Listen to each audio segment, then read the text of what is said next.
नमस्कार, स्वागत है आप सभी का। आप देख रहे हैं एनएमएफ न्यूज। आपके साथ मैं हूं नमता चौधरी। वंदे मातरम को 150 साल पूरे हुए तो फिर महाराष्ट्र सरकार ने 31 अक्टूबर से लेकर 7 नवंबर तक एक फैसला लिया कि सभी स्कूलों में पूरा का पूरा संस्करण वंदे मातरम का गाया जाएगा और अनिवार्य तौर पर गाया जाएगा।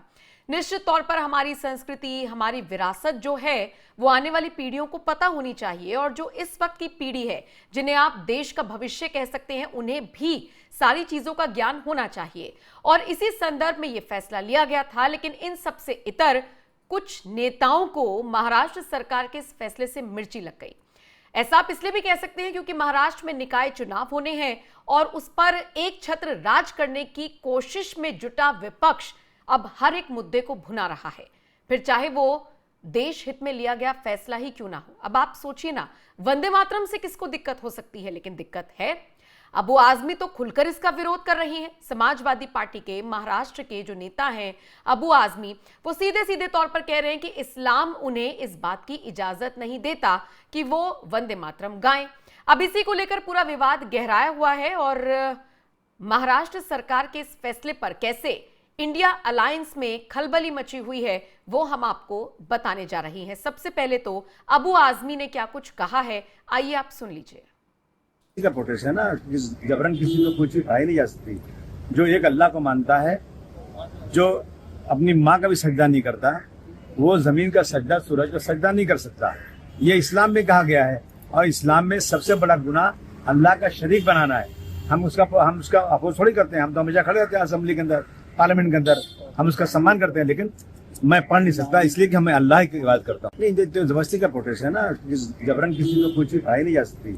जो एक अल्लाह को मानता है, जो अपनी माँ का भी सजदा नहीं करता, वो जमीन का सजदा, सूरज का सजदा नहीं कर सकता। ये इस्लाम में कहा गया है, और इस्लाम में सबसे बड़ा गुनाह अल्लाह का शरीक बनाना है। हम उसका अपोज थोड़ी करते हैं। हम तो हमेशा खड़े रहते हैं असेंबली के अंदर, पार्लियामेंट के अंदर, हम उसका सम्मान करते हैं। लेकिन मैं पढ़ नहीं सकता, इसलिए कि मैं अल्लाह की बात करता हूँ।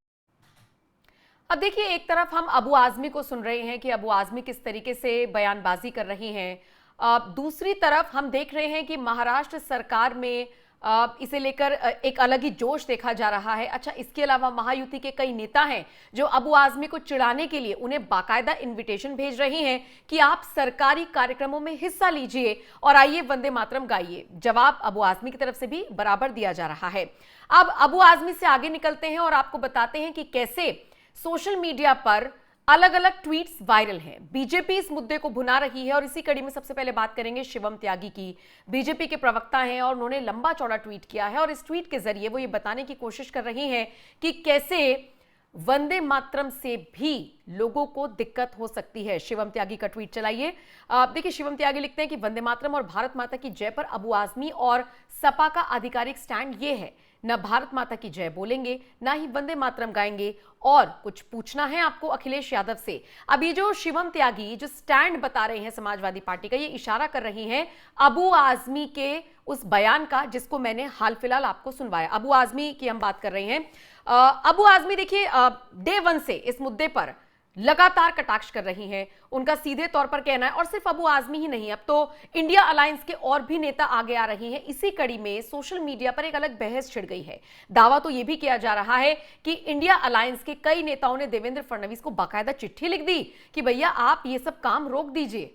रईस शेख नाम का एक ऐसा ही पोस्ट इसी हैंडल के नाम से वायरल है और इसे शेयर करते हुए दीपक शर्मा नाम के यूजर ने यह बताने की कोशिश की है कि कैसे इंडिया अलायंस के जो लोग हैं वो इस पर आपत्ति दर्ज करा रहे हैं। दीपक शर्मा का ट्वीट देखिए, वो क्या लिखते हैं। वो लिखते हैं, शाबाश मुसलमानों, आज महाराष्ट्र में इंडिया अलायंस के विधायक ने मुख्यमंत्री देवेंद्र फडणवीस को स्कूलों से वंदे मातरम बंद कराने को पत्र लिखा क्योंकि इस्लाम में इसे हराम बताया गया है। देख रहे हो हिंदुओं, कल को बोलेंगे मंदिर की घंटी हराम है, इनके शहर में मूर्ति पूजा हराम है, भजन हराम है, देवी का नाम हराम है, और ये अगर ताकत मिली तो इन सबको हराम बताकर बैन कर देंगे। अब सवाल ये है कि ये असली हराम कौन है।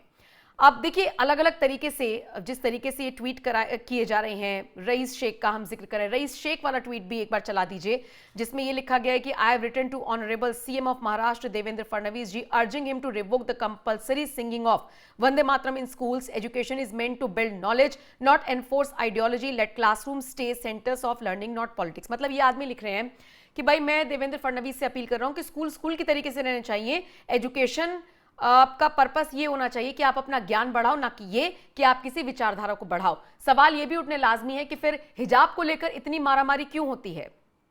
क्यों छोटे छोटे बच्चों के जहन में डाल दिया जाता है कि हिजाब इतना इंपॉर्टेंट है कि कर्नाटक में जो वीडियो हमने देखा था जिसमें लड़कियां खुद अपने हिजाब के लिए लड़ने को तैयार हो गई थी. कुल मिलाकर देखा जाए, अगर एजुकेशन की ही बात हो रही है, नॉलेज की बात हो रही है, तो सब बराबर होने चाहिए. फिर सड़कों पर नमाज पढ़ना भी गलत बोलना चाहिए फिर इन ऐसे मुसलमानों को आगे आकर, लेकिन उस पर कभी बात नहीं होगी. बात सिर्फ इतनी होगी. अच्छा, कांग्रेस के कुछ और नेता ये भी कह रहे हैं कि आरएसएस ने तो कभी नहीं गाया. मतलब अपना क्या करना है क्या नहीं करना ये स्टैंड क्लियर नहीं है, लेकिन दाएं बाएं घुमाना है, मुद्दे को राजनीतिक तौर पर आगे बढ़ाना है, ये सबको समझ में आ रहा है. अब ऐसे ही लोगों को केंद्रीय गृह मंत्री अमित शाह ने जवाब दिया है. अमित शाह के बयान को आप सुनिए और फिर इस पूरी खबर पर और वंदे मातरम को लेकर जो पूरा विवाद क्रिएट करने की कोशिश की जा रही है, इस पर आपका क्या कुछ कहना है? आप अपनी राय कमेंट करके जरूर बताइएगा. इसके लिए एक अभियान चलाया जाएगा. ये फिजिकल फॉर्म के साथ साथ डिजिटल फॉर्म में भी चलेगा. वंदे मातरम 150 नाम का एक सोशल मीडिया अभियान भी हर भाषा में चलाया जाएगा, जहां अपनी अपनी भाषा में वंदे मातरम लिखकर राष्ट्रीय एकता को सुदृढ़ करने का प्रयास किया जाएगा. सरकार ने ढेर सारे कार्यक्रम आयोजित किए हैं. कई सारे राजनीतिक दलों ने, स्वयंसेवी संगठनों ने और देश की चेतना के पुनः जागृति के ये महामहोत्सव में हिस्से लेने वाले लोगों ने भी कार्यक्रम किए. मित्रों, वंदे मातरम एक प्रकार से आनंद मठ नवलिका का एक हिस्सा है. वंदे मातरम ये बाद में आजादी के आंदोलन का उद्घोष बना. 1936 में बर्लिन ओलंपिक की फाइनल के पहले अपनी ओलंपिक टीम ने, हॉकी की टीम ने जब सामूहिक वंदे मातरम गाया, तभी ये निश्चित हो गया था देश जब भी आजाद होगा ये एक राजनीतिक सूत्र बनने की जगह पूरे देश को एक रखने का और देशभक्ति को हमेशा जगाने का एक कारण बनने वाला है. 15 अगस्त 1947 को 6:30 बजे सरदार पटेल के आग्रह पर पंडित ओमकारनाथ ठाकुर ने पूरा वंदे मातरम गाकर आजाद भारत के हृदय के पहले स्पंदन को झंकृत करने का काम किया था.